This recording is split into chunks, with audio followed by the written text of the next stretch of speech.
about to start in the next 5 minutes, so Bishop Sioka, Maishe Maponya, could you join the top table up here?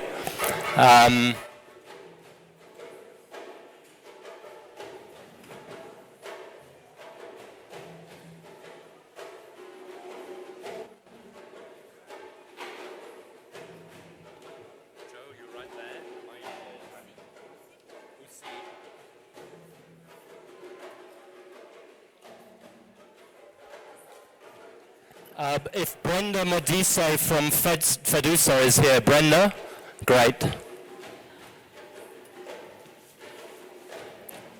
Brenda Modise, if you're here, please.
Testing, 1, 2, 3, 1, 2, 3.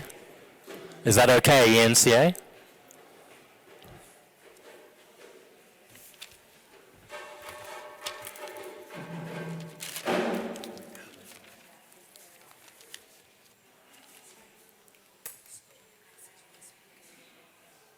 Not speak to the first bit.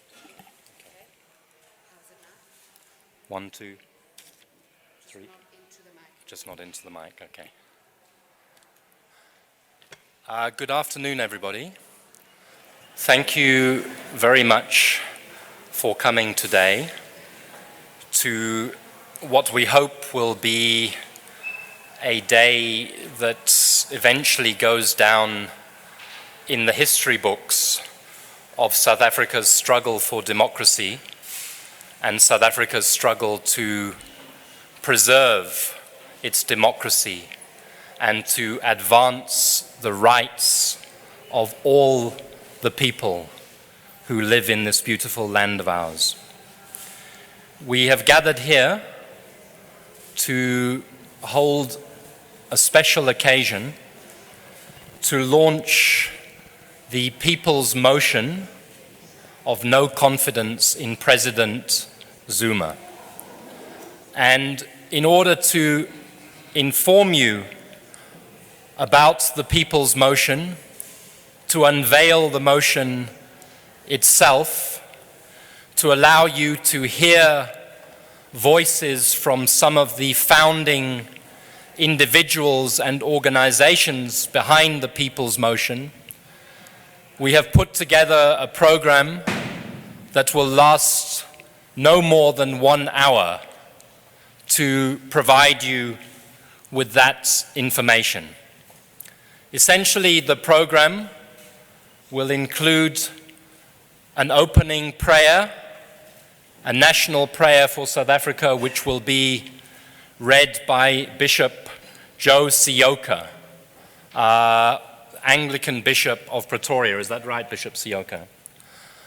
Bishop Sioka will be followed by one of South Africa's most well-known, loved playwrights and poets, Maishe Maponya, who will give us a brief poem relevant to our struggle to bless the afternoon following upon the prayer. The keynote speech this afternoon, on behalf of the existing members of the Save South Africa campaign, will be given by Sipho Pityana, who's sitting on the top table and is currently the chairperson of this campaign to save our country. We will then unveil to you the People's Motion. At 2 o'clock, or in the next 10 or 15 minutes, this motion will go live across the world. It will be live on the Save South Africa website. We will begin a process of dissemination of the petition literally to all corners, all villages, all towns of South Africa. And most importantly, we will begin a process of discussion about the president that the democratic South Africa deserves versus the president that the democratic South Africa is currently cursed with. We will then hear brief inputs from some of the voices and some of the sectors that have already committed to this campaign. We will hear from representatives of youth, of women, of NGOs, of academia, of business, and of the faith-based sector. And in conclusion, we will hold a open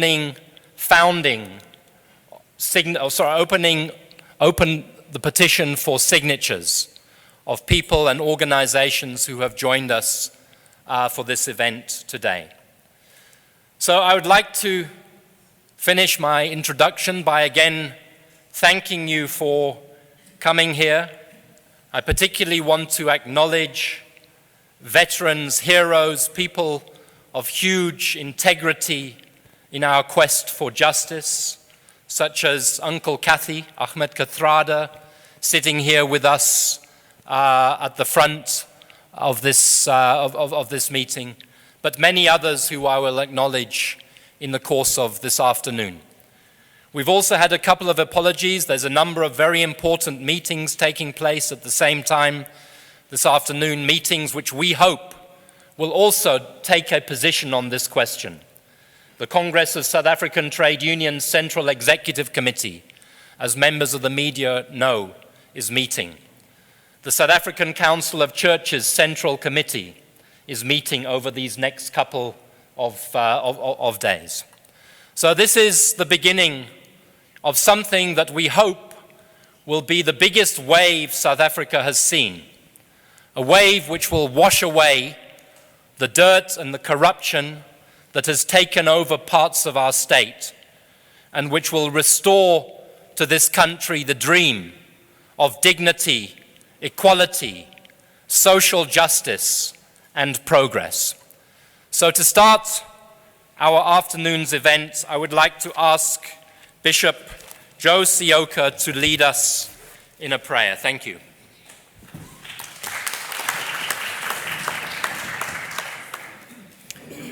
Good afternoon, and thank you, Chairperson. This is not a Christian prayer, it's not a Hindu prayer, it's not a Muslim prayer, it's a universal prayer.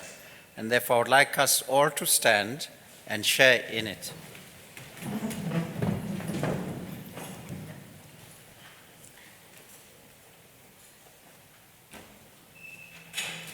I think it would be nice if we all say, so you say after me, instead of me saying it alone.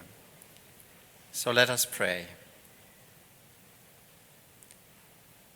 Our God in heaven, we worship you and adore you. Hallowed be your name in all the earth. We are thankful for the many blessings bestowed on our nation over the last 20 years. We thank you for the constitution of our nation and the different institutions that strengthen our democracy. We thank you for the rainbow people of our country, in their quest to realize the promise of freedom and justice. We celebrate much forward movement made in our nation in different ways over the last 21 years. We celebrate the strength and talents of the diverse people of this land and their work out the means to be a South African that is just, prosperous, and inclusive. We lament the failure of our leaders to live up to their calling, to lead with integrity, justice, as servants of the people. We lament their betrayal of the hopes of so many of your people who are still to be set free from the bondage of poverty, ignorance, and disease. We lament the many signs that point to the fact that ours is a captured state that can no longer be answerable to the people of South Africa. We repent from our high tolerance of rampant corruption in our public institutions and for allowing evil to triumph over our watch. We pray for the removal of those in government who have made themselves instruments of evil, corruption. We ask you to remove them from positions of influence which have used to harm your people. We pray that you raise others who have a heart to serve with diligence and faithfulness. We pray that you strengthen the hand of those who serve your people well. We pray for the swift removal of the state president from power, for disrespecting his oath of office and plunging our nation into crisis through his land.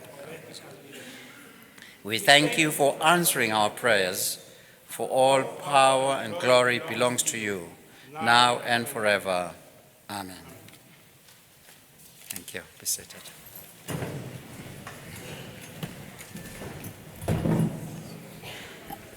Thank you, Bishop Sioka. I now ask Maishe Maponya to come to the podium and read a poem to us, or perform a poem to us. We'll read one piece from the newly published This Land is My Witness, Poems of the State of the Nation. We bleed. They bleed our patience to smithereens as we carry their cross to the pole, never intent on crossing swords for our pounded patience when they falter. Have they not pleaded that democracy was young? Meantime, they milk the cow till it bleeds. They beseeched the cross carriers to tell a good story, while patiently we watch in horror how, under the tables of these voodoo politicians with craggy hanging potbellies, the pages of the Constitution are ripped apart. These rulers without shame bleed our patience.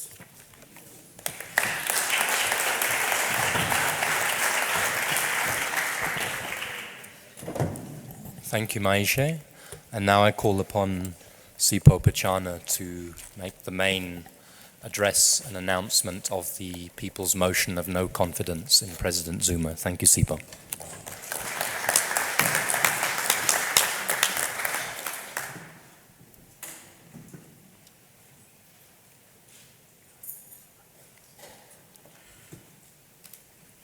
Well, welcome all to the launch of People's Motion of No Confidence against President Jacob Zuma. Today, civil society is saying no to corruption, and we're saying no to state capture. We're saying no to the use of state-owned enterprises as the piggy banks of the corrupt and the use of state institutions to further the agenda of political factions. We are saying no to a president who inexplicably refuses to sign a new bill into law that will enhance our ability to identify and stop money laundering. We are saying no to a president who we see as a champion of corruption and sees nothing wrong with ongoing attempts at state capture when he should be shocked and compelled to act in the national interest. We're saying no to a president who admits that he knows people are stealing from states and rather than locking them up, says he'd rather bide his time and write a book about it at some later point. Does this perhaps not make him an accessory to criminality?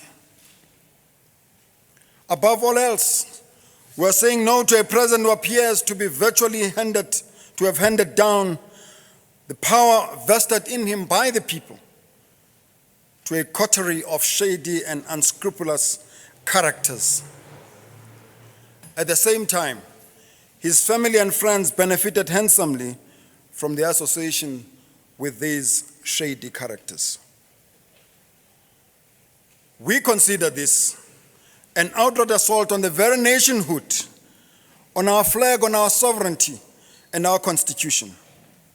It is time for this nation and its people to say no to Zuma. We are inspired by the many citizens who have taken great risks to reveal the rot carried out under Zuma's leadership, and who have exposed his complete contempt for the people who put him in power in the first instance. We pay tribute to the scrupulous and extreme and exemplary conduct of the former public protector Thuli Madonsela, who through her role has helped this nation lift the veil of secrecy covering the underworld of theft and looting. We praise and honor the leadership of our judiciary for preserving the independence of that great institution.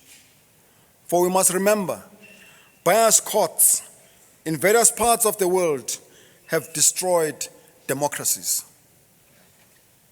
We also salute the work of the Auditor General for his courage in exposing the rotten government. Read his latest report to see what I'm talking about.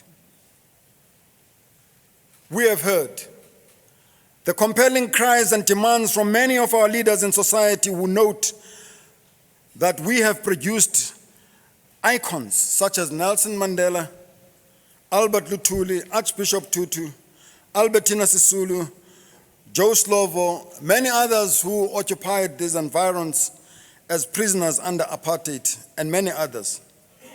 And quite rightly say we deserve much, much better than Zuma. Who can argue with that? This is why today we, the Save South Africa campaign, are initiating a people's motion of no confidence against Zuma, because we believe South Africa can no longer afford the continued financial, social, and institutional cost of leaving him in charge. Unemployment is a national crisis, and this is at its worst level since 13 years ago. The forecast for economic growth is around 0.5% for this year. And there's a growing social tension. We see it at university campuses, in informal settlements, among workers, on the farms, and in countless urban areas and other areas of society. No doubt, the president has failed us. It must be the verdict that he must go. He cannot be allowed to continue to violate the Constitution and disrespect his oath of office, and to allow the further capture of our state. We cannot afford to wait for the next elections in 2019. The rot is simply spreading much too fast. What kind of leader does Zuma think he is? On public platforms, in so-called cadre forums, the president glibly asked the question, save South Africa from what? From him. Today we answer that question. We must save South Africa from you, Mr. President.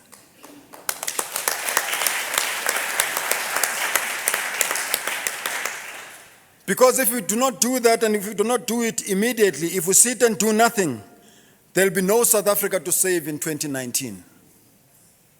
Kleptocracy is well on its way to replace our hard-won democracy. The state will have been captured in totality, and the dream of equality, justice, and true freedom will have been lost, perhaps forever. It is in a mere 7 years Look at this. Zuma has destroyed proud legacy of a valiant 104-year-old movement. He has done it through greed and selfishness. This is a movement, by the way, that once held pride of place, not only for South Africans, but also Africans across the world and for progressive forces in general. Zuma has reduced it to a shadow of its former self. In a functioning democracy, if a leader breaks the bond of trust with his people, it is up to institutions such as Parliament or the leadership of the governing party to decide it is time for him to go. We salute those members of Parliament and their political parties who have done their bit to try and hold the president accountable. It is beyond question that this president has broken the bond of trust. We are encouraged by the many voices in the leadership of the ANC that acknowledge this painful reality. While many of us may not understand why the ANC has blocked motions in Parliament to remove him from office, we remain convinced that there are many in the leadership and in the rank and file of that party who agree that it is time for Mr. Zuma to go, for the sake of our country and indeed for the sake of our people. The Save South Africa campaign recognizes that the ANC and its allies have an opportunity and a responsibility to put the country first. And it has never been more urgent that they should do so. The time to act, we urge them, is now. South Africa is more important than the ANC. And it is certainly more important than President Zuma. South Africa's democratic project is too important to let one captured man destroy it. It is time for firm and decisive action.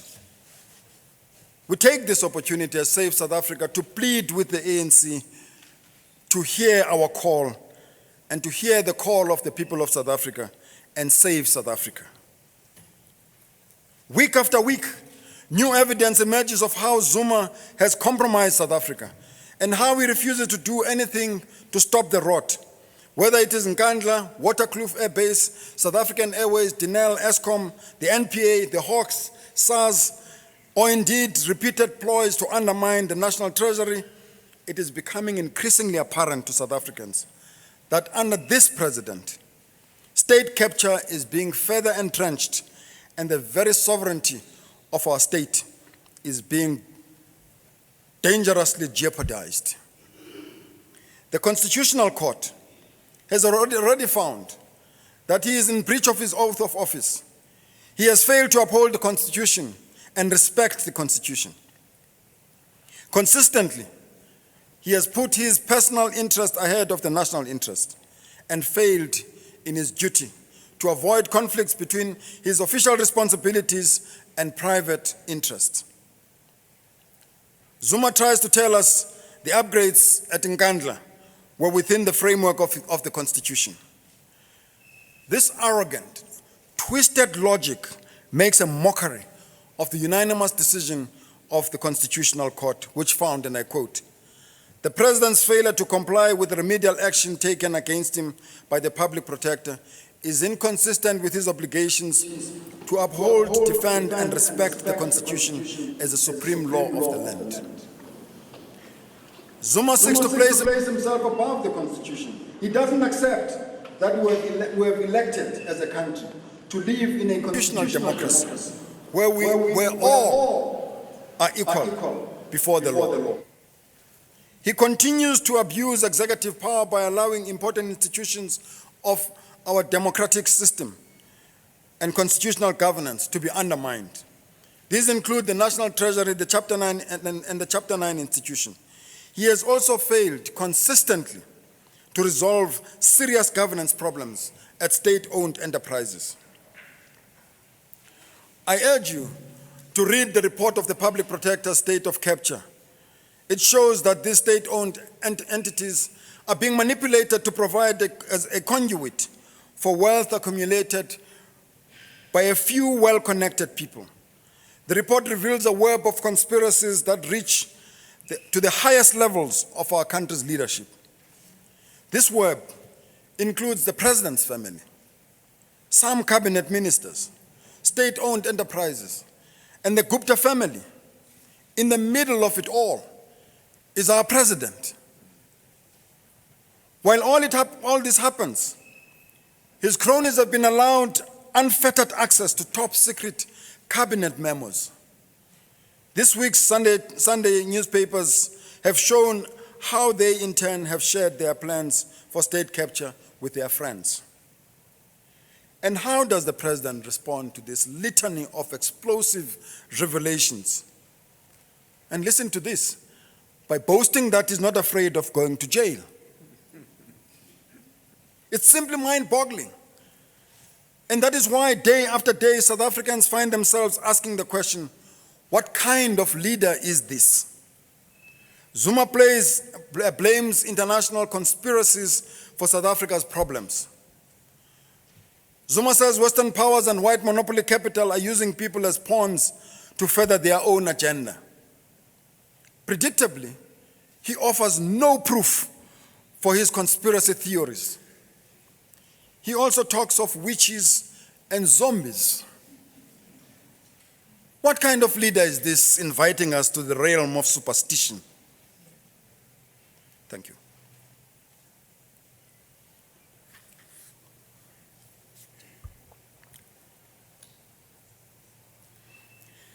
It is becoming clearer by the day that President Zuma is a threat to our country's economic stability. He is a threat to the interest of the poor and the constitutional principles of social justice. And that's why we believe that he must go. Although this initiative is spearheaded by the Save South Africa campaign, we are launching this motion on behalf of all South Africans who are about the future of our country, who treasure our constitution.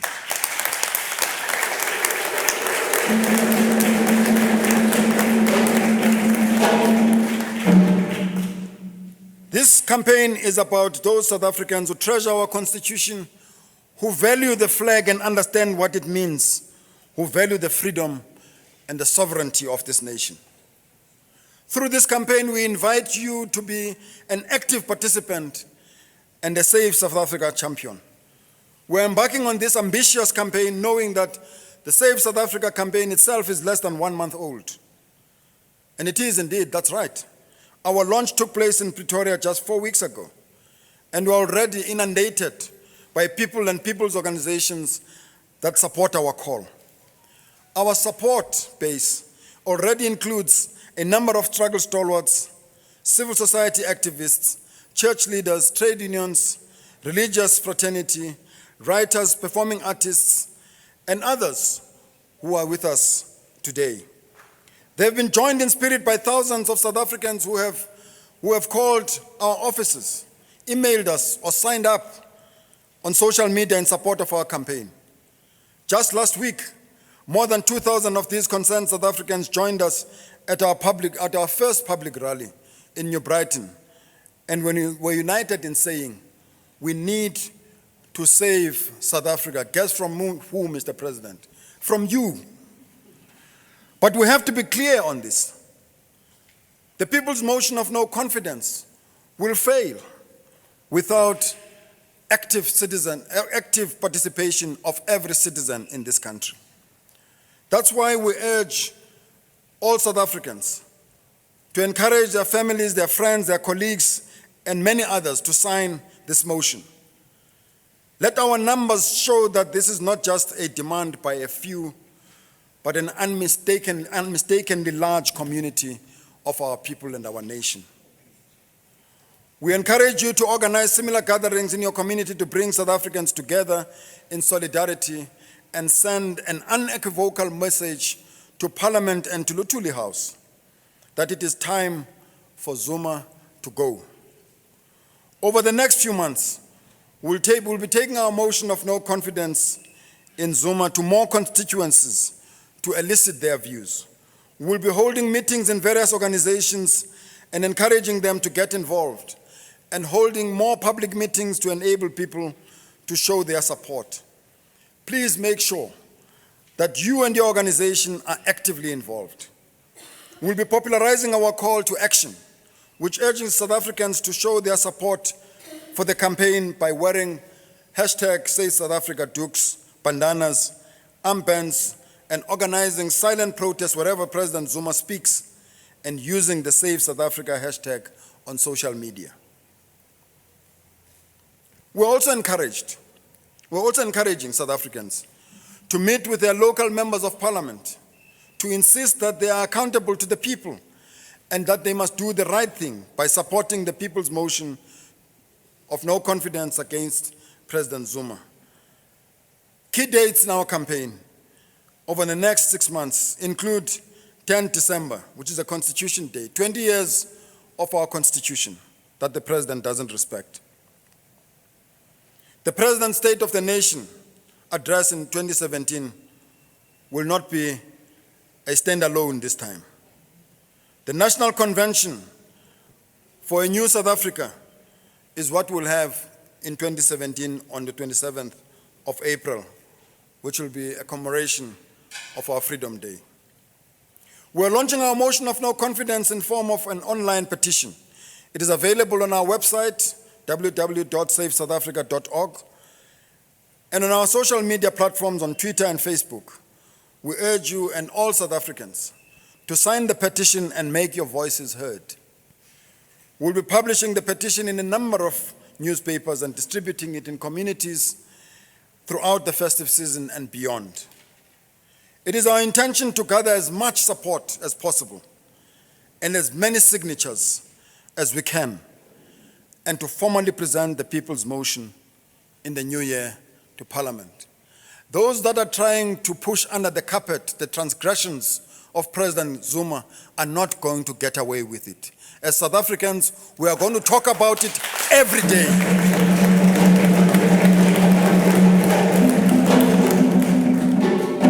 We believe Parliament is elected to represent the people and has a crucial role to play in overseeing the executive and ensuring its lawful conduct. It must therefore act in the interest of the people. We urge the National Assembly to hear the people's motion and to act on its mandate by dealing with President Zuma's failures to respect his oath of office. As we do this, we are saying to South Africans, make your voices heard.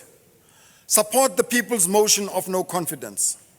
Say no to further state capture. Say no to further corruption. Say no to any further damage of a Zuma presidency. Say no to Zuma. Say no and say so as loud as you can.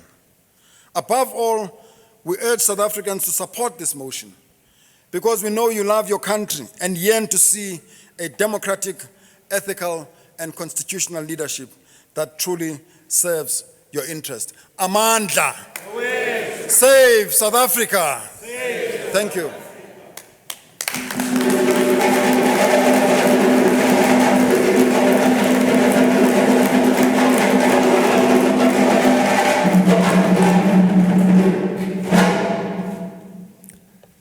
Thank you, Mr. Comrade Sipho Pityana, and thank you for your patriotism.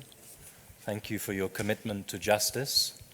Thank you for being a South African who is prepared to stand up at the time when the country is in need and offer leadership, even when it means that you have insults thrown at you, venom thrown at you, threats made against you. We will not stop this campaign until we have restored a proper democracy of the type envisaged by our Constitution to the government of this country. That is a commitment which we make today. I now call on Ferial Adam, who's hiding somewhere behind that pillar, who's behind me, to come up and formally unveil by reading the people's motion of no confidence in President Zuma. And as she reads it, I believe it will also come up on the screen and hopefully go live to South Africa and the world. Thank you, Ferial Adam.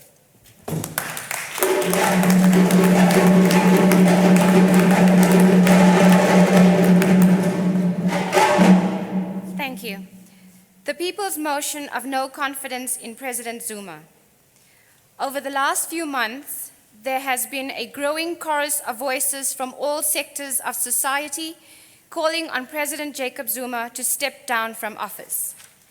These voices range from urban to rural, labor organizations and leaders, to business organizations and CEOs. They are joined by the faith community, the arts and culture and academic community, young and old, male and female. The message is loud and clear. The people have lost confidence in President Zuma, and it's time for him to go.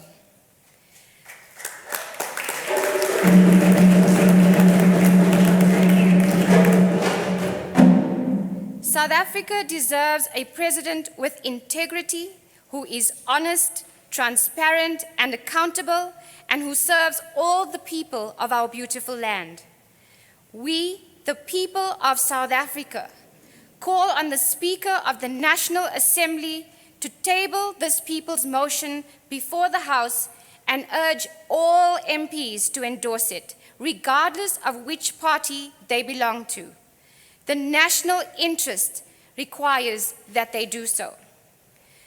We are submitting this motion because we believe people have lost confidence in President Zuma, and it's time for him to go.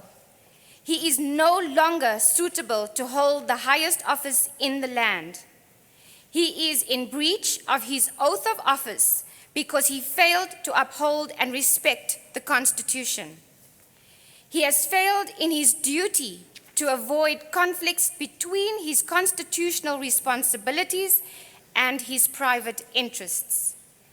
He continues to abuse executive power by undermining important institutions of democratic and constitutional governance, such as National Treasury and Chapter 9 bodies.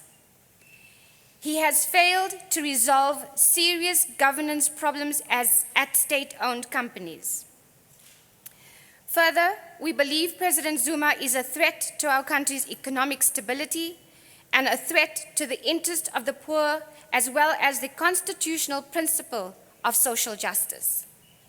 We, the people of South Africa, believe that Parliament is elected to represent the people and has a crucial role to play in overseeing the government, holding it to account and ensuring its lawful conduct. Parliament must act in the interest of the people. We urge the National Assembly to table the people's motion and to act on its mandate by passing a motion in terms of Section 102.2 of the Constitution to remove President Zuma from office. I petition the Speaker to hear my call and that of my fellow compatriots. I support this motion because I love my country and I yearn to see a democratic, ethical, and constitutional leadership that truly serves all our people. Nkosi sikelele, iAfrika, amandla.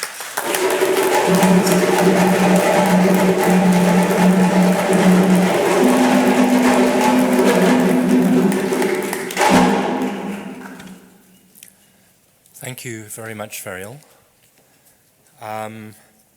We will now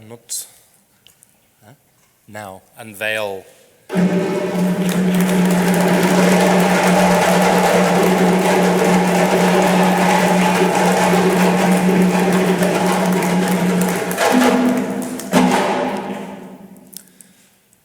So, you've heard from a number of speakers, you've seen the petition, you've heard why we consider this petition urgent. We are now live. I'd like to just briefly introduce you to some of the people who are sitting on this table here, to give you a sense of the mobilization that will start across our country this afternoon, collecting signatures behind this petition. After I've introduced them, I will ask some of them to just make brief comments as to why their sector regards this petition as important and why it will mobilize behind it. So first of all, if you could just stand up quickly, is Vishwas, Professor Vishwas Satkar. Professor Satgar represents the academic sector. He's also part of a campaign for food sovereignty in South Africa. To Professor Satgar's left is Busisiwe Nkosi, representing some organizations of young people in South Africa. Thank you,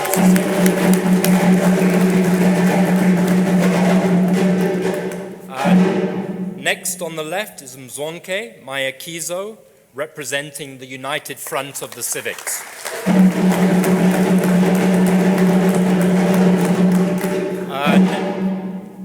To the left of Mzonke is Sipho Ngona, representing business and professionals.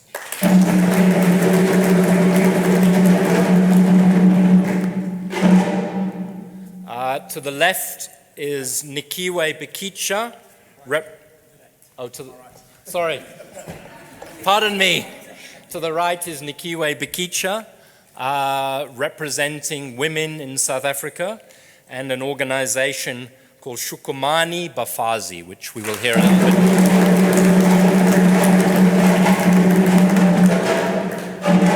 And on my far right is Guru Jay Naidu, representing one of the faiths, the many faiths that are coming behind this campaign. Thank you very much.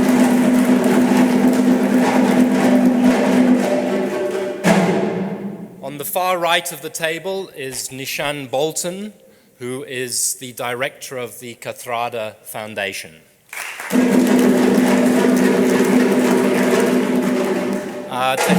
To his left is Vuyo Kobakani, who represents women, and also Shukumani Bafazi.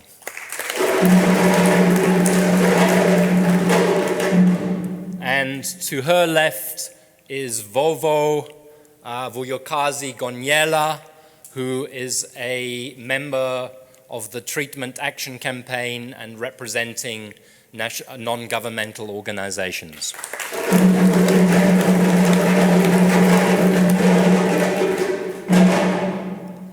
In addition, in the room, we have the support of Corruption Watch, who is represented by its director, David Lewis, who's hiding in a corner down there.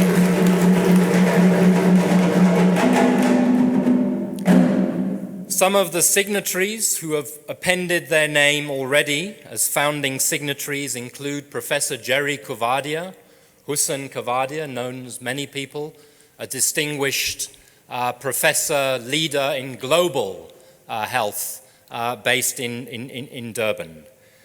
Kasi Naidu, a senior counsel and member of the bar. Reverend Mos Ntla, the president of the Evangelical Alliance of South Africa. Professor Nick Binadel, the former dean of the Gordon Institute of Business Science. Professor and renowned author Njabulo Ndebele, who needs no introduction. Peggy Pillay, representing, let me get it right. Johannesburg Against Justice. Peggy, pardon me, Peggy, I'm just nervous. Johannesburg Against Injustice, not Johannesburg Against Justice. Not here, but representing women and academics is Professor Shireen Hassim. Not here, but very prominent in the faith-based sector is Archbishop Thabo Makgoba. Not here, but important in the campaign against tolls is Mr. Wayne Duvenage.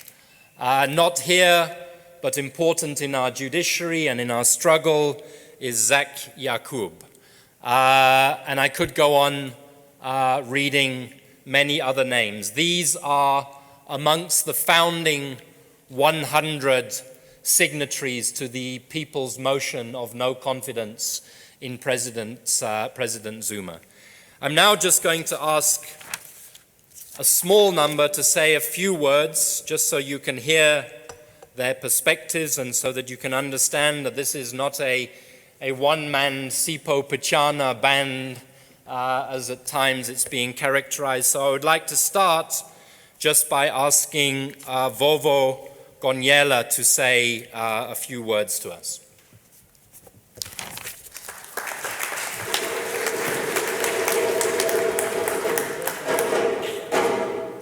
Good afternoon. I want to start by echoing what the motion of no confidence is saying. We're working towards saving South Africa from the evils that we experience day by day. We're supporting the campaign because it's talking about saving our country from state capture, because it's talking about saving our country from corruption, because it's talking about saving our country from evil leadership, because the call is more focused on mobilizing citizens to unite against a corrupt government. South Africa had a vision of a democratic society, but that vision is diluted by corruption. That vision is diluted by poor governance and leadership. And it is for that reason that we are part of the campaign. It is for that reason that we are aligning ourselves with what the campaign seeks to achieve. And it is for that reason that we are calling for a responsible government that respects the Constitution. If you respect the Constitution, you provide services to the citizens. You do not loot and make the poor suffer because of self-enrichment. And I want to remind all of us in this House and to those that are not part of us today, but listening and watching in their various spaces and across the country and the world, that this country belongs to all of us. And it is the right time to stand together and to say no to corruption, no to state capture, and to say we've had enough. It is time that we say we want a government that respects the needs of the poor, the needs of its citizens, regardless of race and sex and gender. And it is for that reason that we are part of this campaign, because we want to realize this democratic citizenship and this democratic society, because how do we do it if we have a leadership that does not respect its own citizens? It is for that reason that above everything else that we engage with, we have a constitution that we use as our day-to-day Bible. Without it, we have nothing to fall back on. But with it and to respect it, we have every weapon to fight with.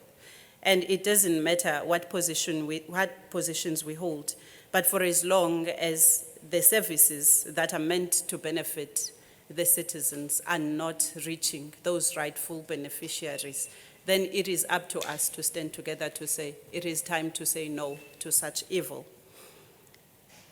We are not ashamed to be part of this movement because we've seen too much looting.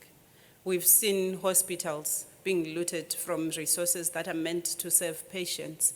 We've seen healthcare workers striking and protesting and demonstrating because they're frustrated of the systems they're working under. I'm from a village in the Eastern Cape, in Sada, known as Dipala village, where access to tap water is a privilege. If you want to have access to clean water, you hire a bakkie, you go buy in the townships. But if you don't have such resources, then it means seeing a tap is like seeing an ornament, a vase, because you can't make use of it.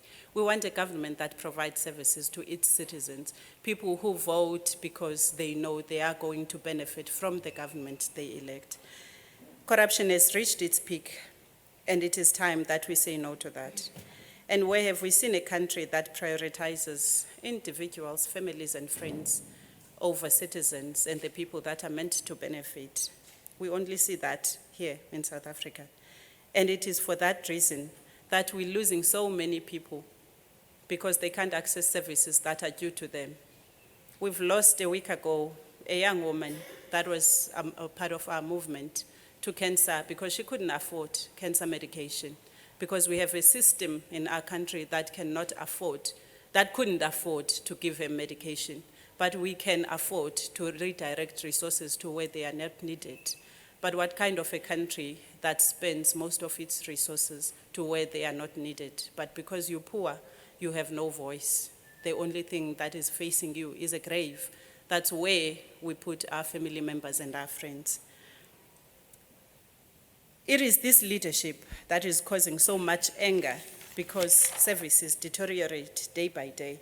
And there's no sign of improvement in any sphere you go to. You go to education, it gets worse. You go to health, it's worse. You get to social development, it's a disaster. But we have somebody who holds executive powers who should be guiding us as a country. And it is this platform that is helping us to have such uncomfortable conversations that people are not powerful, that are not willing to engage with. Of course, it is a political sphere, it is a political discussion to have. But as citizens, we also have the rights and voices to say, we want a government that respects the Constitution. We want a government that delivers based on the needs of the people. We want a government that puts people first. We want a government that takes services to its people. The collapsing systems at local level are just a minor symptom of what is happening at national level. And if it was an infection or a disease, I would say it is infectious. It is infectious because nobody is controlling it. It's in the air, it's airborne. But I think it's time that we stand together now and say we've had enough. We've had our share. We've had so much frustration. We've spoke about this in corridors and in passages. And now we're passing that time to speak in silos and in corners. We're calling on for a united front. We're calling for a unity, regardless of race, regardless of the color of your skin. But the cause is calling for all of us to say, we've had enough. We want the services that are due to us. We want a government that is going to respect us. At Telemogele Hospital, they lost a mentally disabled patient. They lost the patient because the system could not trace the patient's whereabouts. They lost the patient without even realizing he was no more in the hospital. It's just a symptom of a poor system in South Africa. It happens at national level, it's going to happen at local level. If we're losing people in that old fashion, then it means we're losing so much that we are unable to record. And if we are able to lose one patient, we track him because we were lucky enough to identify the person. How much more to those that we couldn't trace? How much more to those that we lost at Life Esidimeni? Because our government is not accountable to any of what is happening there. It is for that reason that I stand here to say we support the campaign. We are right behind the campaign because it's talking to the daily challenges we experience. The people that we work with, sometimes they put us in awkward positions because you can no longer justify the situation and you are not government. It is public resources that are meant to benefit the public. On that note, I would like to pause, Chairperson. Thank you.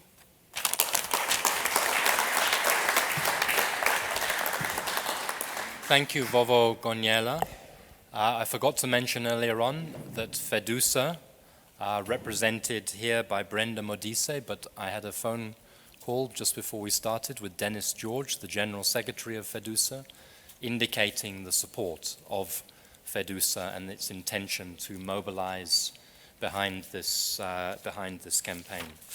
Also just want to recognize Nkuseli Jack, who arrived before I could acknowledge him.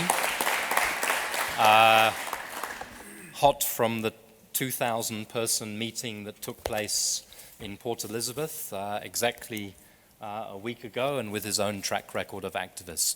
I'm going to take a couple more speakers. I have to ask the speakers, please keep it tight, because before we finish, I want to have a quick session so that the members of the media may ask any questions to members of the panel here. We want everything out today. You must understand, question, interrogate, do what you need to do. But today is the day we start serious business. So the next speaker, very briefly, Vishwas Satgar from the University of the Witwatersrand, speaking on behalf of NGOs and academics.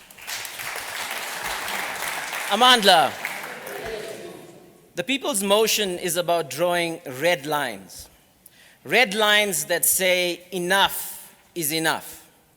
It's about saying to the state president, you're not above the Constitution, you're not above the Parliament, and you're not above the people. I even brought my red pen here today. But I think it's for some of us, this attempt to draw red lines goes back to the mid-2000s. For me, it goes back to the South African Communist Party, where the authoritarian populism that we are seeing in our society today was being brewed up, and where we took principled stands against this madness. And of course, we were silenced. That battle to draw red lines was defeated. We were expelled and so on. But I am excited today to see that with the Vote No campaign subsequently, with the Zuma Must Go campaign subsequently, and now Save South Africa, that there's a popular movement rising to take a stand against the destructiveness of our president. I congratulate you all. I also would like to say that yesterday's Business Day mentioned the unit price of electricity generated by nuclear will be 100 cents. We know that the unit cost of electricity from renewables is about 63 cents.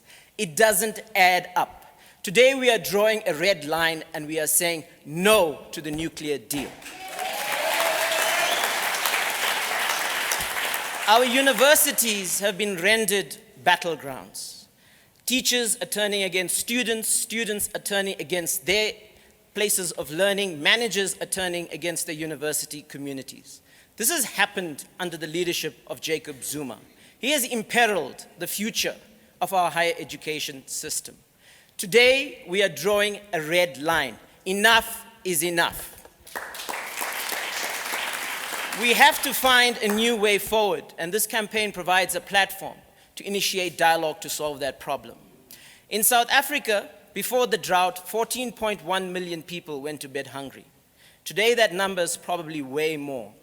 Between 2010 and 2015, 11,000 children died by malnourishment. Now that's on your conscience, Mr. President. Today, we are drawing a red line. Enough is enough. Thank you.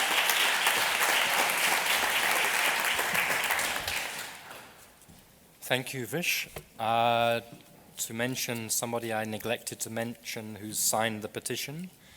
I'm not sure if he's a professor, but Derek Swartz, the Vice-Chancellor of the Nelson Mandela University, is a founding signatory of this petition. I'd now like to call on Vuyo Kobokani to speak on behalf of Shukumani Bafazi. Thank you very much, Vuyo.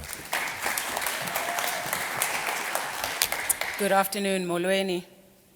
It's quite significant actually to be here today at the women's jail. Today still we're trying to unshackle women's issues. We're still trying to unshackle and elevate, in fact, our voices and our causes still today. We as Shukumani Bafazi, we're a newly formed organization. We are just saying no more, not in our name.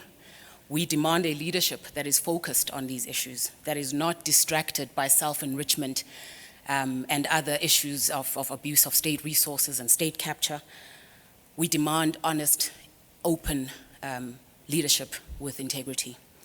When public money is stolen and diverted elsewhere, it doesn't get to where it is needed most, and that often is women and children. When these political decisions that are reckless in nature and appointments are made causing huge losses on the markets, it is the pensions of our nurses and teachers, our mothers, our sisters who are impacted. So this is not distant to us. When sexual violence and the violation of women's bodies is as pervasive as it is today, we cannot stand by and accept that that is all right. We are saying, as Shukumani Bafazi, no more. Not in our name. Enough is enough. We have children to whom we are accountable. We have children whose futures we must secure. Those women of 1956 marched for a purpose, they marched for a cause, and here we are still today. There's a wall here that's inspiring that says, women, rise up. That is what Shukumani Bafazi is. Women, rise up. That is why we support the People's Motion of No Confidence. Thank you.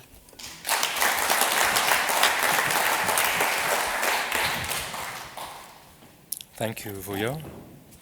Our constitution makes all people in South Africa equal, and it promises equality and gender equality.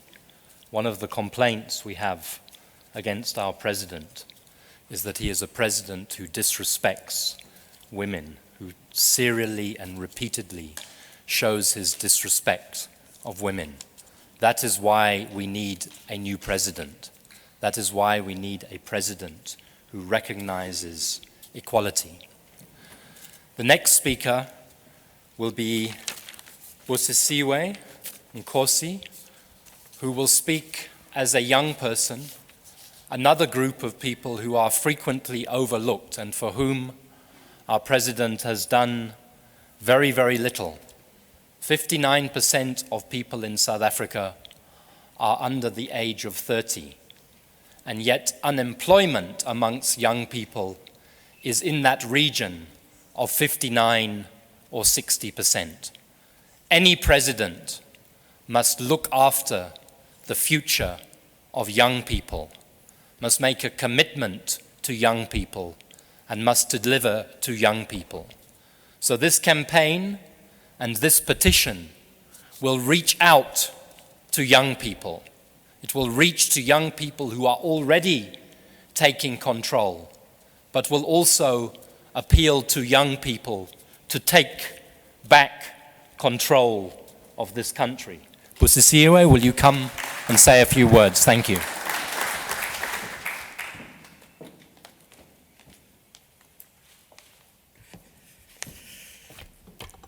Good afternoon. My name is Busisiwe Nkosi, and I am going to share with you a few words today. The time has come for us as young people to have a voice, and this here is my voice. I speak as a young person of the Democratic Republic of South Africa. I speak in support of the people's motion of no confidence in President Jacob Zuma. It has come to a point where one has to listen to the conscience and choose between South Africa and President Jacob Zuma. All we call for as the youth of South Africa is a leader who understands accountability and respects the country's laws and constitution. I refer to the letter that eNCA, better known as Uncle Kathy, wrote to the president. The position of a president is one that must at all times unite this country behind a vision and program that seeks to make tomorrow a better day than today for all South Africans. It is a position that requires the respect of all South Africans, which of course must be earned at all times. We have lost all respect which we once had for the president. We have seen more divisions occurring, and no, tomorrow does not seem better than today with the current president in leadership. A great leader is one who is able to admit when he is wrong and one who listens and acts. South Africa is screaming out to be heard. We can no longer, as young people, sit back as our constitution is being trampled upon. We cannot stand by while corruption eats away in our beloved country. We can no longer stand the lies and watch our country burn. We cannot be led by a man who spent the public's money for his own comfort. We cannot be led by a man who is called a rapist and accused of being under the influence of the Guptas.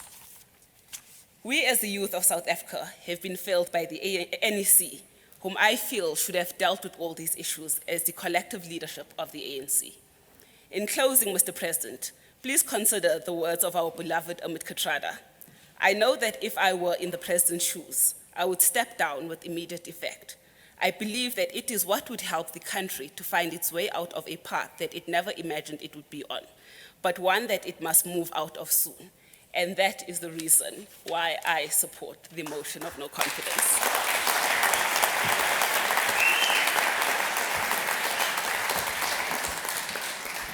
Okay, just so everybody knows where we are in the program, I'm taking only 2 further speakers, brief speakers, and then we will open up to discussion and questions, anybody who has questions, but particularly the media.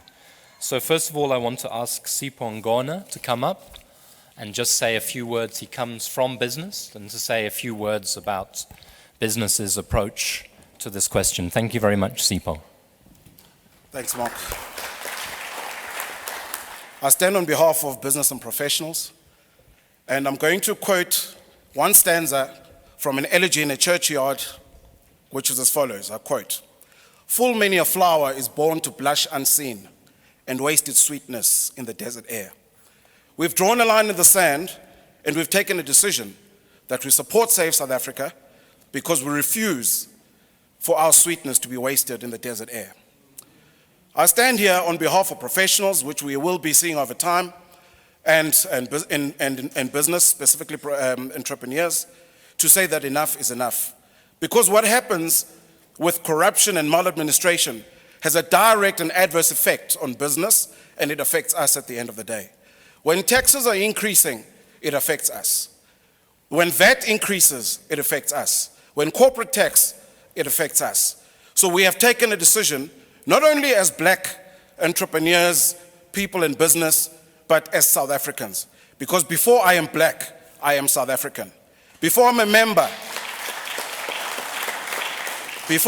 of Save South Africa, I am a South African. So it is therefore on that note that we pledge our support to Save South Africa, and we swear allegiance to the flag of South Africa. Amandla.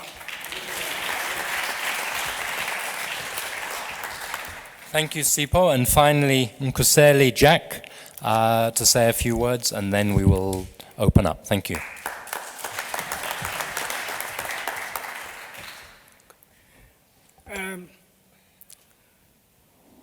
I fully support this motion, and I fully support every endeavor or action that seeks to bring South Africa back to the values that freedom was all about. And in the years of having been in the struggle before, we're not coming as the real Davids to deal with the Goliath that we are facing. Every epoch will produce its own Davids that will be capable to deal with it. And I think when we listen to the young people, it gives hope. And we are here to give that hope. And I'm here to give that hope. I believe that our president has polarized the country, has created pandemonium in societies, and South Africa is in the worst situation that we've ever been. Actually, the hatred that is in the streets of our land today are worse than those that I felt under apartheid. And it is sad. I support this with all the price that has to be paid. I'm one of those people who say, yes, I am prepared to pay a price, but not in silence, but shouting. Thank you.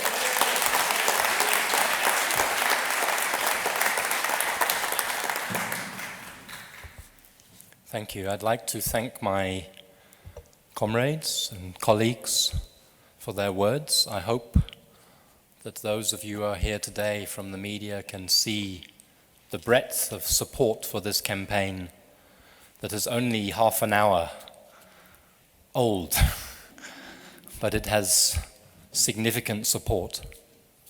We hope that all those who believe in justice and the vision of the Constitution of South Africa will come under this South African flag and will sign this petition.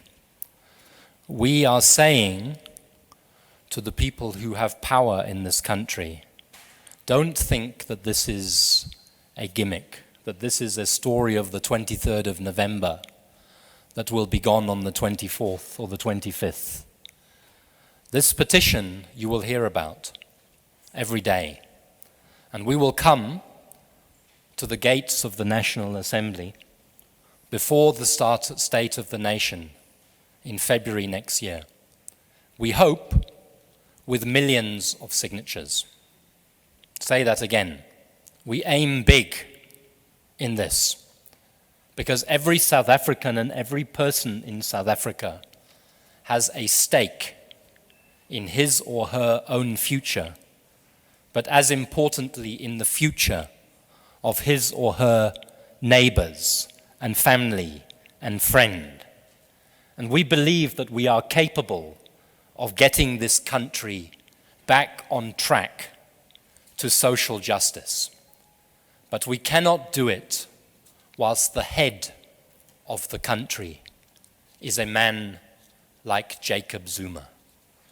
We have to democratically, constitutionally, within the law, within our rights, stand up and demand that this president stands down.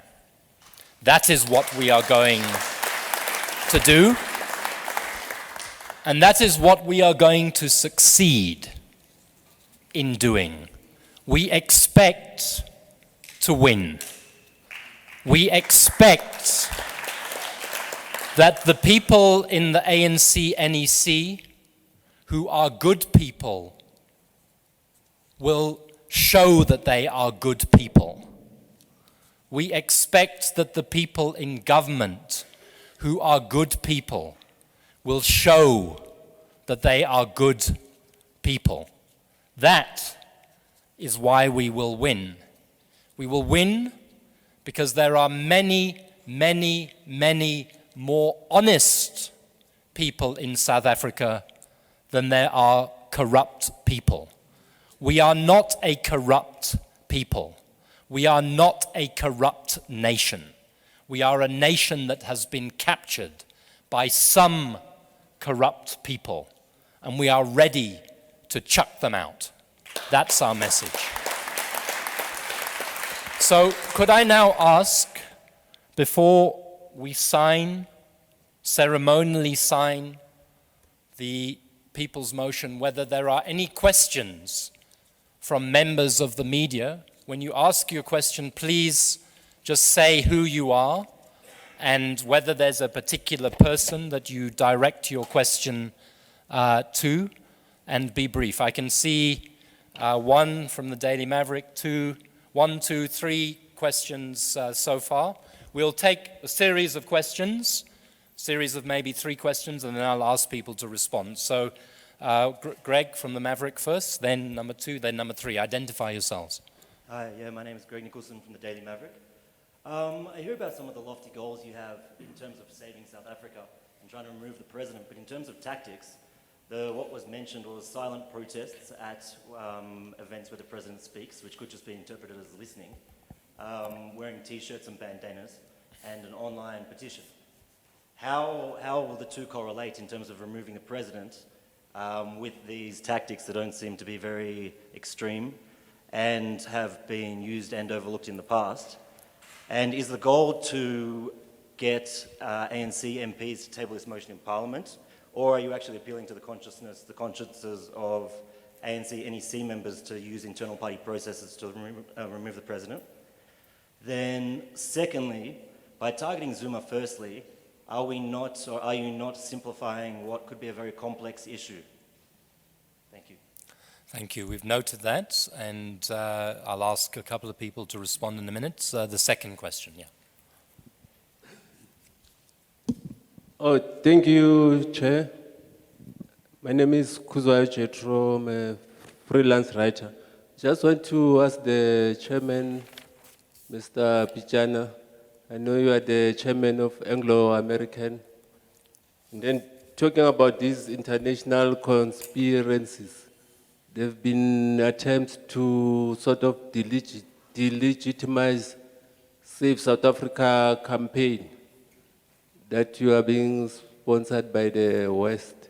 I just want to know, is it true?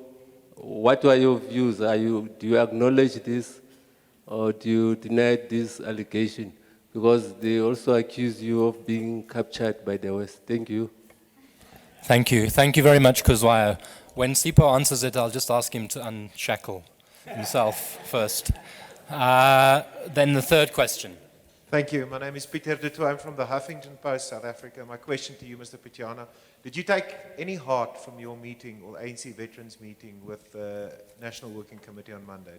What did you take from the meeting? Were you encouraged, or do you feel that you did not reach the goals that you set yourself? Thanks.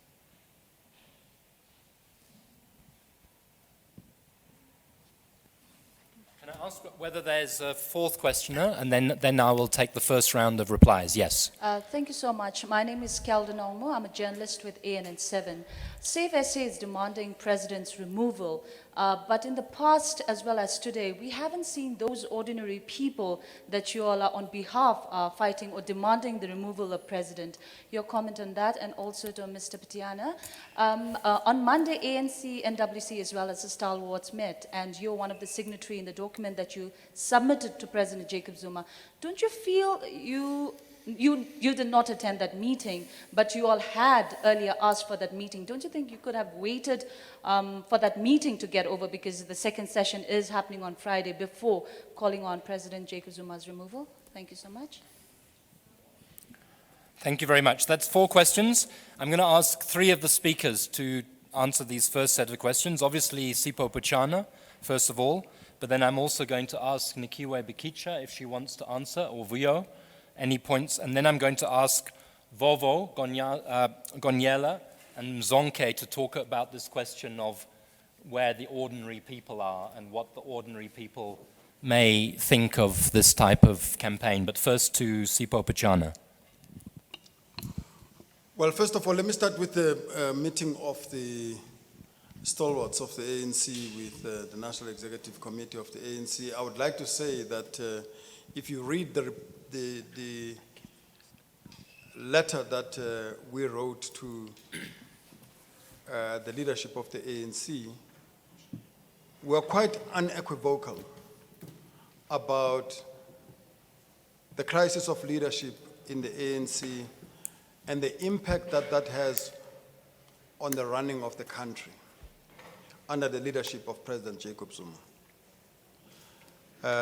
That's a very forthright statement, it's a very honest statement, and I think that in the conversation yesterday, from the feedback one has received, it is pleasing to hear that that engagement took those issues seriously into account. Save South Africa is a very distinct organization from engagement in the ANC about its own internal issues. I stand here as Save South Africa as a citizen of this country who's concerned about what's going on there. Its program cannot be influenced by the internal dynamics in the ANC.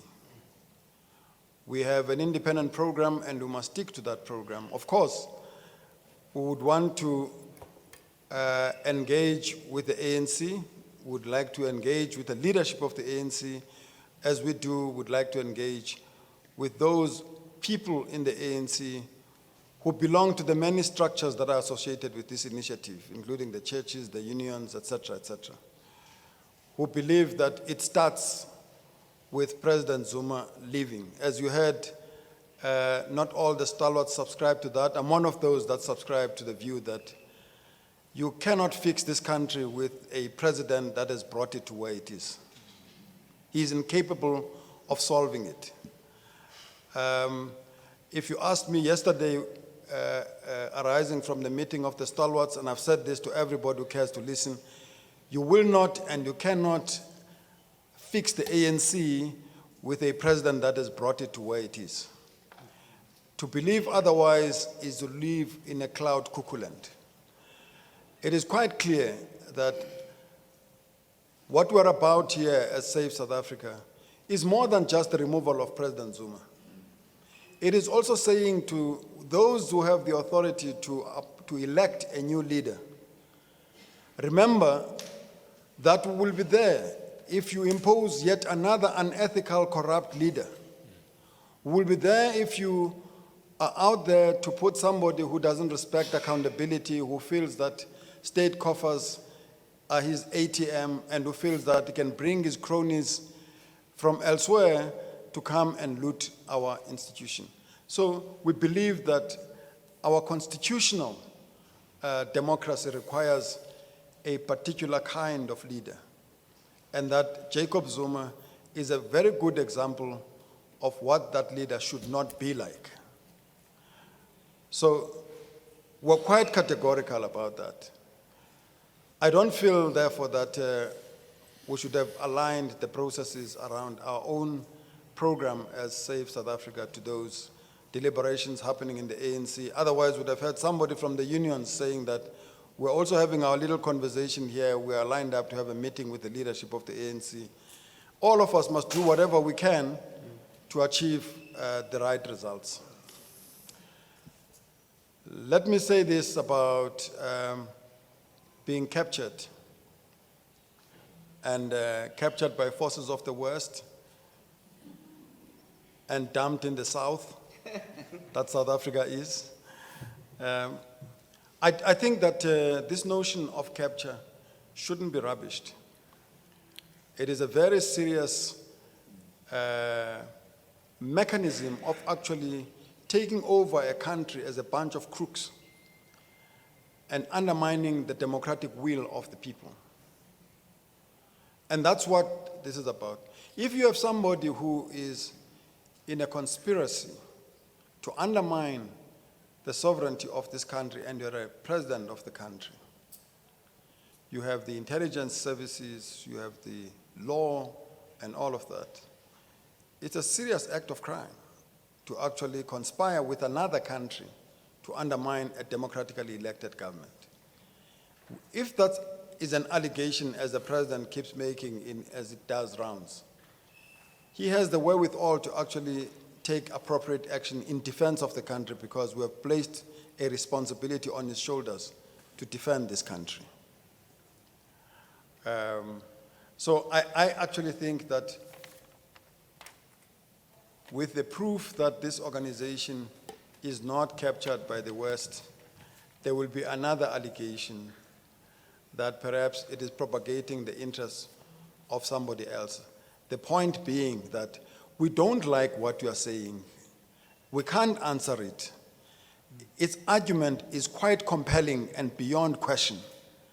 We are going to look for things to label you in order to get you off that agenda. It's not going to work with me. Throw whatever you can. You have to answer why I deserve a corrupt leader that Jacob Zuma is. I believe that we don't as a country. And that's where I stand. So it doesn't matter who would be here. If I was white, they would say that, oh, this is the white guy. There would always be a label that is being used. South Africans must not succumb to that.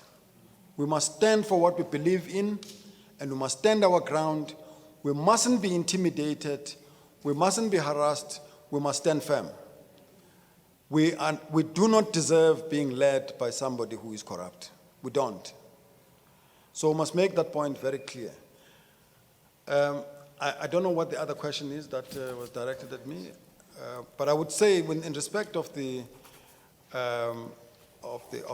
this campaign being an elite campaign, I mean, it was a very interesting elite that I was with in New Brighton when Kuster Jack organized a meeting last week in New Brighton Township, where I grew up.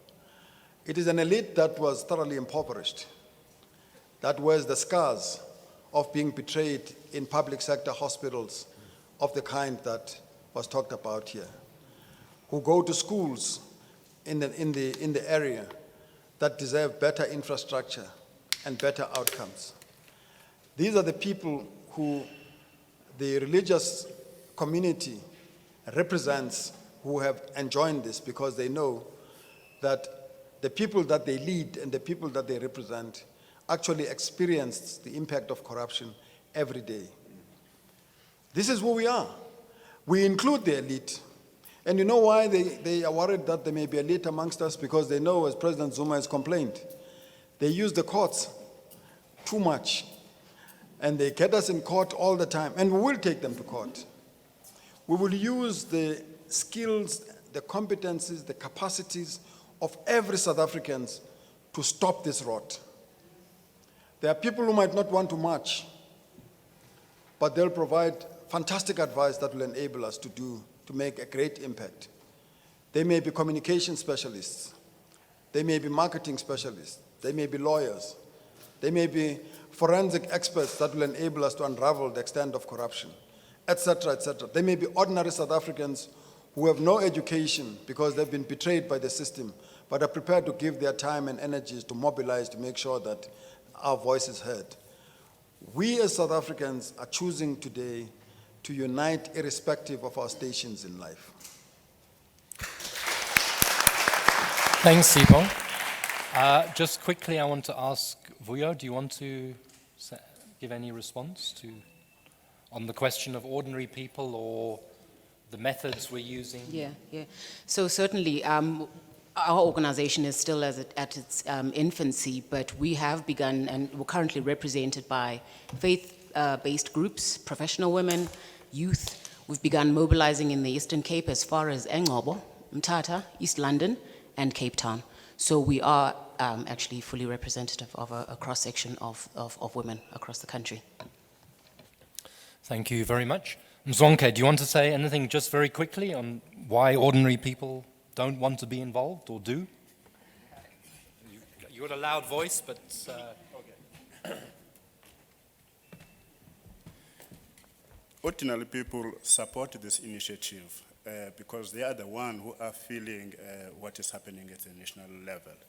That the president is not delivering, the president is corrupt, and at ground level, then you'll find that in schools, for instance, the school governing bodies, the principals are corrupt because they see number one as the corrupt person. So they take the lead to the number one. So that's why we, as ordinary people on the ground, we support this initiative. There are schools that we have reported to Corruption Watch. Schools that are corrupt in Alexander Lake, Itute Primary School. We have reported the corruption that is taking place there. But as ordinary people, we don't have that voice to go up to a higher level. So we always, in lack of resources, then our voices end up not being heard up there. We hope this initiative will assist us. Thank you. Thank you very much. I'm going to... There's a question that was asked by Daily Maverick that I didn't answer. Can I say this, that I was actually inspired by the young women who, on the day of the announcement of local government elections, respectfully and silently made their point in a very powerful way. I think there's a great lesson to be drawn from that. I've been inspired by people who wear appropriate regalia that makes a statement about who and what they represent. Without breaking the law, without burning things, without thrashing, without causing public disruptions, yet make their point and get heard. And one of the things about this campaign is that we need to help each other understand how much the democratic space that the Constitution has created enable our voices to be heard without breaking the law. And we're going to do that in this campaign. We're going to make sure that people understand that our voices are loud with our mouths tightly shut. Thank you, Sipho. Just so people know where we're going, 3:30, this event will be over. We have to collect a few million signatures. We don't have time to be sitting in old jails. But I've seen some hands, so I'm going to ask people to quickly ask your questions. I will take all the questions. This will be the last round, just because of time, and then we will take some answers, and then we will ask people to sign the pledge, starting with our leaders and respected elders. So, starting down in this corner, I want people to say who you are. I want you not to give long stories, but short questions. 1, 2, with the yellow, 2, 3, 4, 5, 6, 7, 8. There are 8 questions, even 9, but very short, please. 1. Okay, my name is John Clark. I'm a supporter of Save Wild South Africa. I've been, so my question is not intended in any way to kind of be cynical, but I've just returned again from one of my regular trips to the Wild Coast to working with the Ahmad Diba in the Wild Coast, who, as you know, earlier this year, their leader was shot and killed. We are still waiting for police to arrest somebody. We're still waiting for a prosecution. And I'm supporting this thing, and I really do believe that Jacob Zuma will not survive his term of office, and this campaign will be successful. However, what I am really concerned about is how we, and it's not saying you, but us, can revive and transform the institutions of state that have been captured through him. The National Prosecuting Authority, the South African Police, SANRAL, you all know my beef against SANRAL. It goes way beyond that, Eskom and all the rest. So for me, it's about the constitutional values expect people to take responsibility, to hold their leaders accountable, and they expect state-owned enterprises and governments to listen to people and have them participate in decisions. So I guess for me the challenge is how can we seed something of real transformation in the future? Because Jacob Zuma's gone, as far as I'm concerned. I'm looking to build a new South Africa. How can we seed something that will really be that new dream that we're looking for? Thank you, John. Watch this space. Second speaker.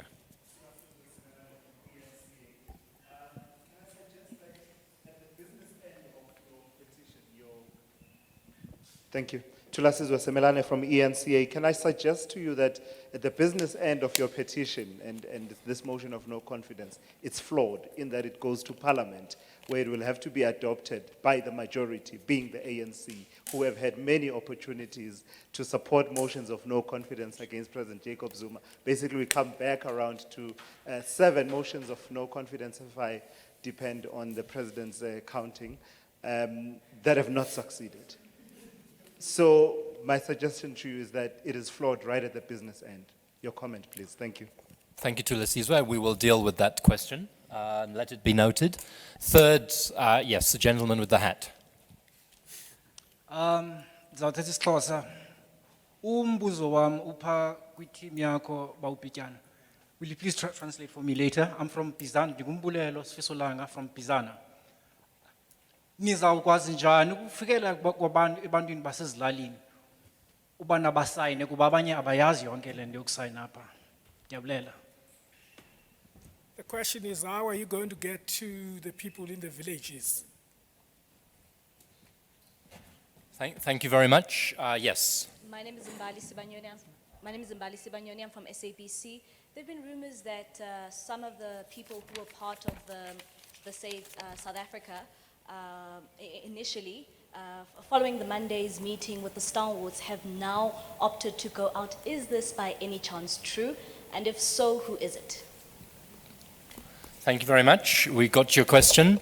Moving to the right-hand side, the lady with the microphone, yes? Hi, Slee from Jacaranda FM. I just wanted to know if there's a deadline, if there's an end to this petition, and when is that end? And also, just to echo Thulasizwe's comment about the previous failed petitions, no confidence motions, and also how will you reach those that don't have internet access? Thank you. Great questions. Yes. So. Dumala Mohlaudi from SABC TV News. My question is also just about with the issue of calling for a motion of no confidence in President Zuma.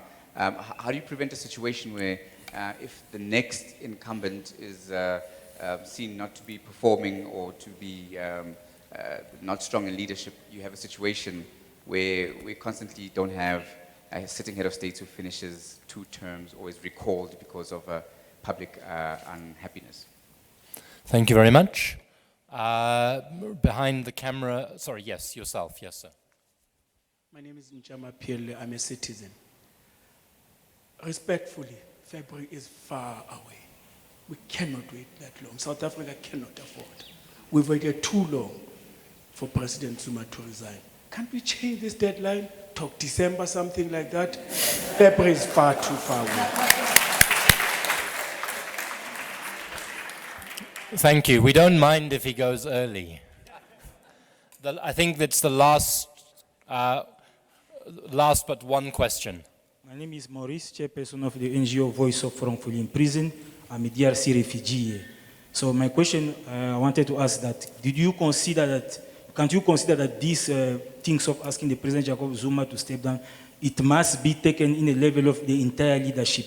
Because the problem on my view is maladministration. On leadership, if I can maybe mention one of the cases here, when you read the section 165(6) of the Constitution of South Africa, it's very clear that the Chief Justice of the Constitutional Court overlooked through the court.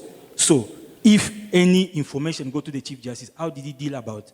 Because the point I'm saying, the President Jacob Zuma being alone as an individual cannot be everywhere. You understand that he's also got an entire team who I'm working with. You take the case of like that of the NPA. He said he acted without fear, favor, and so on. how did they react when they receive information across South Africa, maybe from some of the village? So my question it was that, because you are asking the President Jacob Zuma to step down, but he's sticking on his position.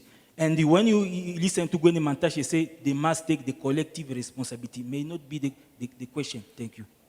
Thank you very much. Great question. The last two. This really is the last two. Mr. Mdletshe, and then the first person. Yeah. Thank you. Babu Pityana, I want to understand, because this particular campaign is directed not just to President Zuma, what is our call to the ANC, the members of the ANC today? Thank you. Thank you very much. Last question. Oh, thank you, Chair. My supplementary question to the chairman again. Still on question of captured. I want to know from. I just want to ask the chairman. Can you tell us the funders of this campaign? Who are your funders? Can you tell us? Thank you.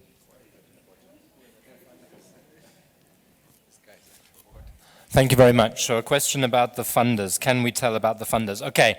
Quite a few of the questions were addressed to Sipho Pityana. I'm going to ask Sipho to deal with most of them. And if there's any left over, I will ask others. Or first of all, Sipho. John's question about how we revive the institutions after they will have been destroyed by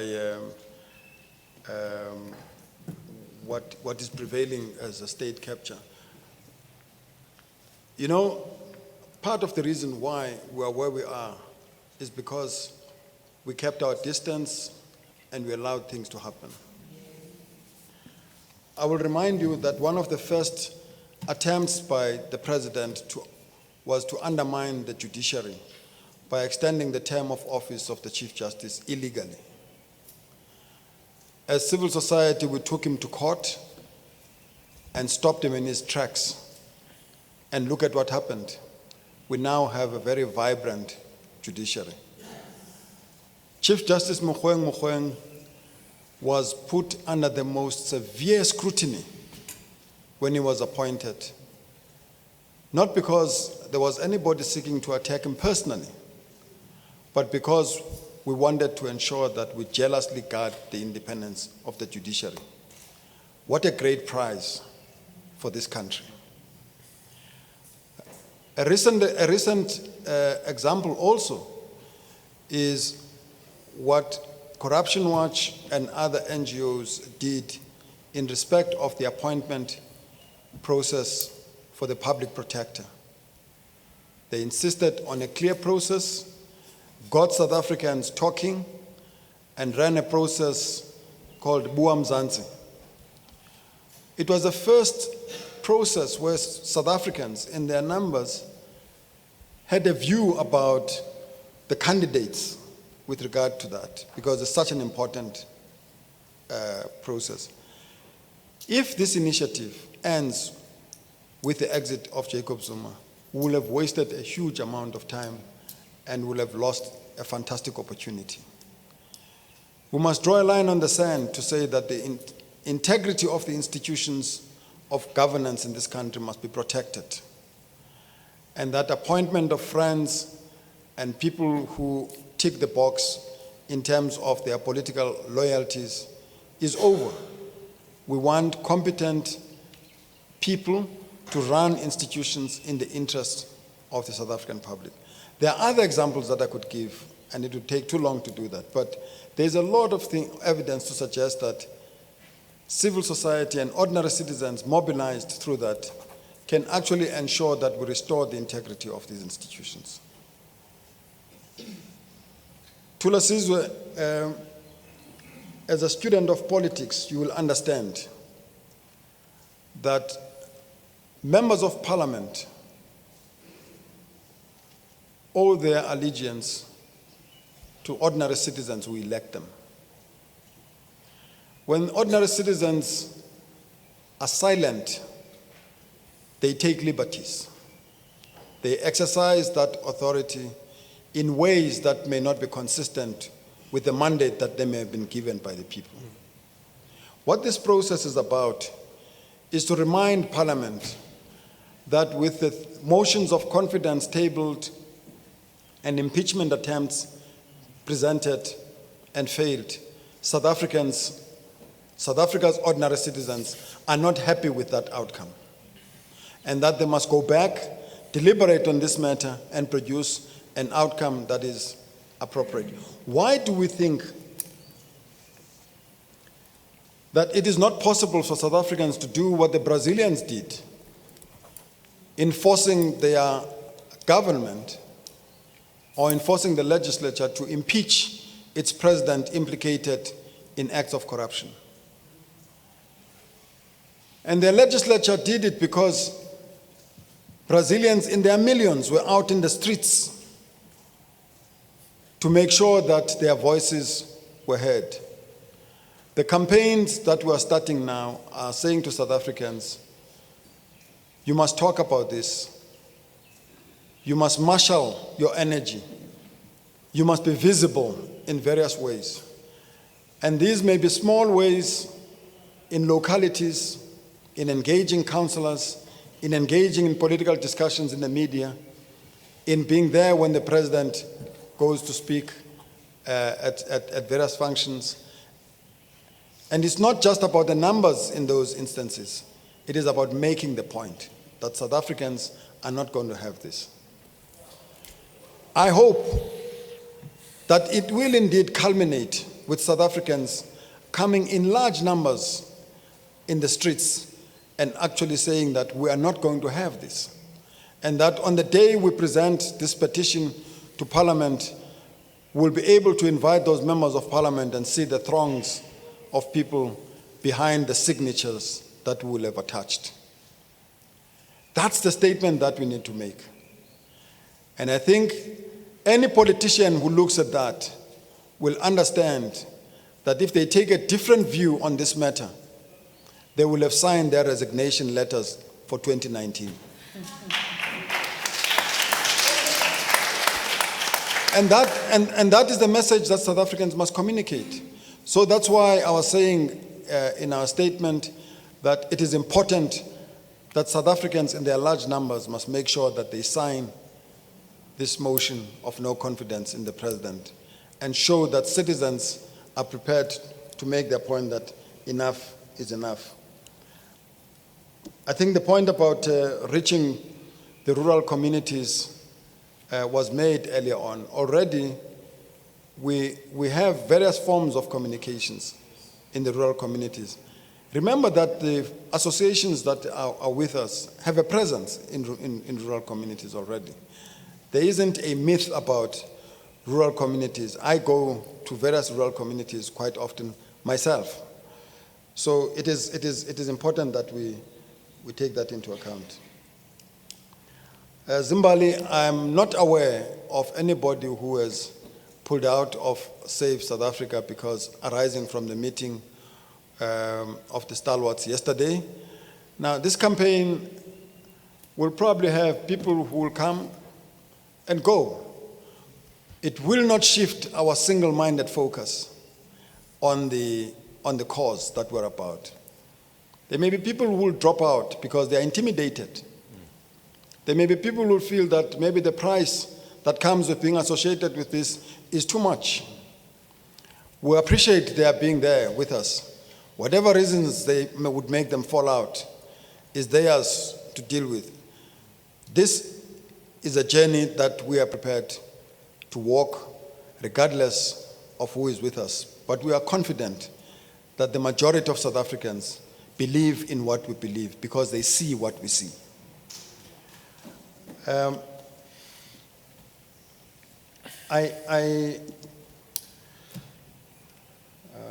not sure which, the point about, point Morris is raising about why picking on the president. Indeed, the president is the leader of government. In terms of the constitution, the president constitutes the cabinet. Now, you can nitpick and say that I don't want that minister, I don't want that minister. I prefer that one and I prefer the other one. if they serve under a corrupt leader, they are in a very difficult place. That's why we believe that the president must go, and it is the right focus that we should draw the attention to this fact. You know, February may be too far, but we must be very deliberate in building this campaign. We must make sure that people understand this journey, understand the issues, and that they are with us for a long haul, as we say, because the journey is beyond just Zuma stepping down. We want citizens who are going to associate themselves with this initiative to be with us when we insist that we want the restoration of integrity in our institutions of governance, and want them to be there when we say we expect to have appropriate leadership in SARS and the Hawks, we expect appropriate leadership in NPA, etc., so that all of us are part of that movement that holds government to account. The ANC members in our statement, we have made the call to that I know, and the president knows, that the majority of members of the African National Congress understand and are pained by his pathetic and poor and disgusting leadership. Members of the ANC who know where the ANC comes from are disappointed, are angry, and are desperate that a solution will be found and that the leadership of the ANC that is entrusted in between conferences of the ANC to do what is right to save the country from the caliber of leader that Jacob Zuma has become. They know that. All that one expects of them is that all of us must find our voices. And we must say it in a loud and thunderous way that we are not prepared to put up with it. That's my urging to members of the ANC. That is the greatest measure of loyalty to the ANC.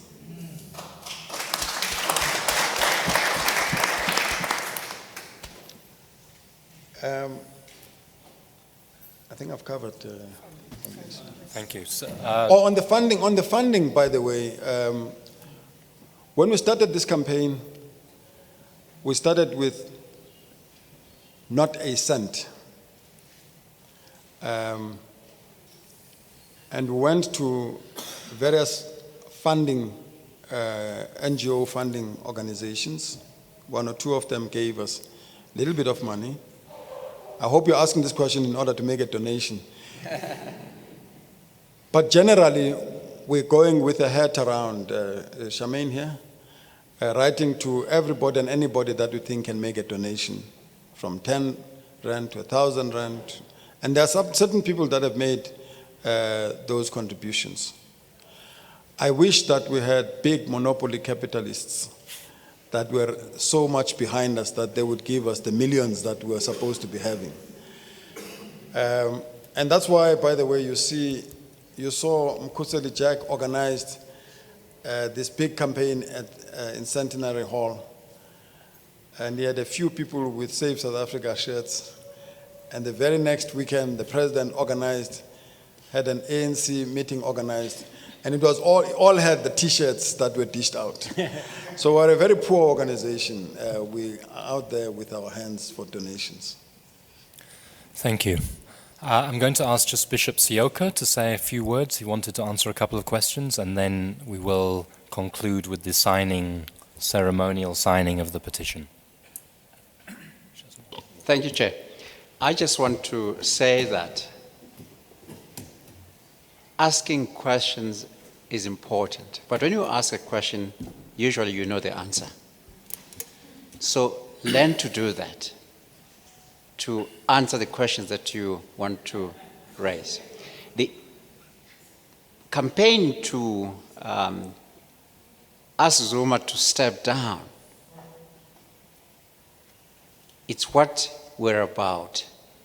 We think that Zuma has done enough damage to his cabinet, to the movement, to the ordinary citizen of this country. And therefore, to save the nation, Zuma has to go. That's not negotiable. Save South Africa is about saving the nation. When you have a box, and I want to leave you with this image, when you have a box full of potatoes and one is rotting, you better remove it before it is so rotten that it influences others to rot. So that's a message you must take home. I want to challenge you. If you prayed for the collapse of the apartheid regime, why do you think God is not going to answer this prayer today to get this obstacle of progress out of the way, which is Zuma?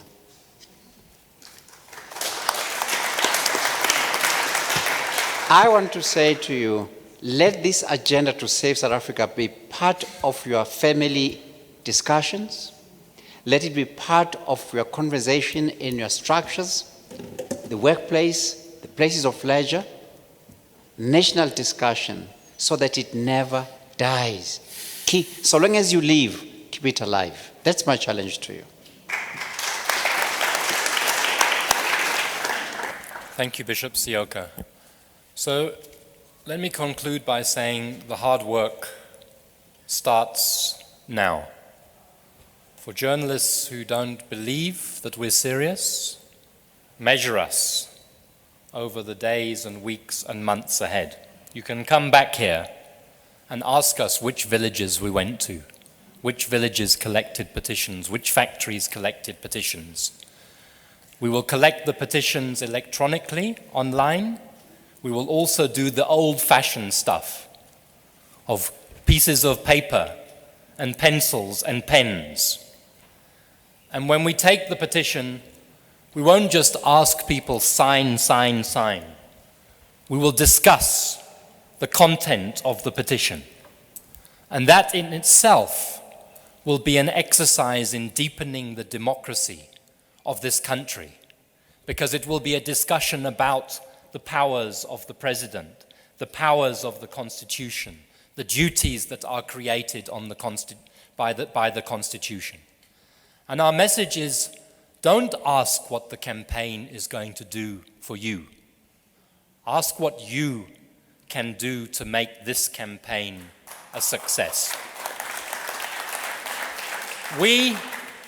To just stress something that Sipho Pityana said, we don't need, Greg, and I know you don't believe this, to burn and loot to win in this campaign. When you burn and loot, what usually gets burnt and looted is what belongs to poor people.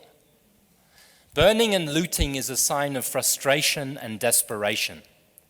It's a sign of powerlessness. We believe that we have enough power to democratically remove a corrupt president, and that is the power that we are planning to mobilize. And the last thing to say is that money that we are getting is already coming to us in 100 rand here, 500 rand there, 20 rand here, 5,000 rand there, 100,000 rand here.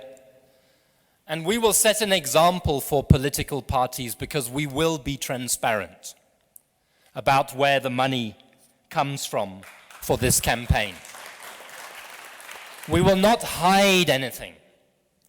If a donor asks for anonymity because of fear, then we may have to respect that, but we will have these books audited to ensure that we can say to the public that nobody gave this campaign with a hidden agenda. Nobody gave to this campaign with a foreign agenda. The only people who gave to this campaign have one agenda, and that is the agenda of social justice and equality that can only be achieved through good governance and a proper president. And we don't struggle to make that commitment to you. And you can hold us to our words when we say that. So thank you. Work begins, but before you leave, could I please ask that the petition be brought up to the front, in front of the speakers table here. And I would invite, first of all, our revered Ahmed Kathrada to be, doesn't want to sign at the moment. I would invite Bishop Siyoka, Sipho Pityana, and anybody in this room who wishes to sign this petition, I hope that there are pens available, to come up and to sign the petition. And I would also point to you, because this is a modern campaign, that outside we have computers where you can immediately sign online. Get to work, go, mobilize, make the change that we are capable of. And thank you very much for taking time on a Wednesday afternoon to support this petition and your democracy. Thank you very much. Thanks, Bishop. Thank you. Always.